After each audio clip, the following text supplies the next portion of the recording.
You've been watching your competition so closely that you've started to become them. Their prices, their offers, their moves. You match all of it, and you're losing. Here's why. You can't win a game the other guy designed. 2,000 years ago, Rome had the same problem. For 15 years, they could not beat the deadliest general who ever lived, a man named Hannibal. So one Roman stopped trying to beat him. He made him irrelevant instead. His name was Scipio. I'm going to break down who he was, his method, and how you can use it right now to make your competition completely irrelevant. 60. It was 236 BC, and Scipio was born into a Rome that was losing. While he was still young, that deadly general marched into Italy and began wiping out every army Rome sent at him. Two of those armies belonged to Scipio's own father and uncle. Both were killed. Suddenly, the command was a death sentence, and not one senior general in Rome would take it. So Scipio, barely in his 20s, raised his hand, not because he was the obvious choice, because he was the only one willing to. And this is where it gets useful. Every Roman general before him made the same mistake. They chased the enemy around Italy and tried to beat him in a straight fight, on the ground he had chosen where he was strongest. 15 years of that, 15 years of brave, head-on losses. Scipio looked at all of it and saw the thing nobody wanted to say out loud.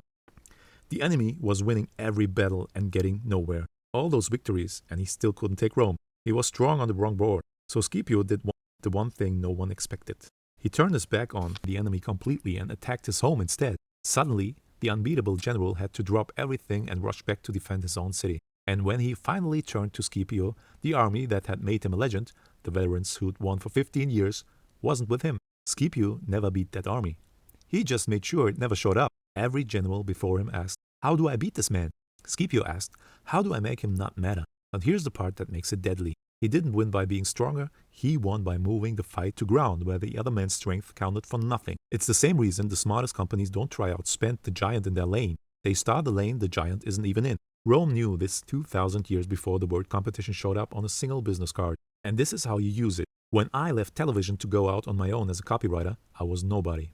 I was pitching for the same clients as agencies with 20-year track records. Same rules, same proposal, same game. And I lost every single time. They had the name, the case studies, the polish, and on their board I could not win. So I stopped showing up to their board. Instead of pitching against them, I started putting my own work out in the open, breaking down what actually made copy sell, where anyone could see it. And slowly people started coming to me already convinced before I pitched anything. The ones who found me that way weren't comparing me to the big agencies anymore. There was nothing to compare.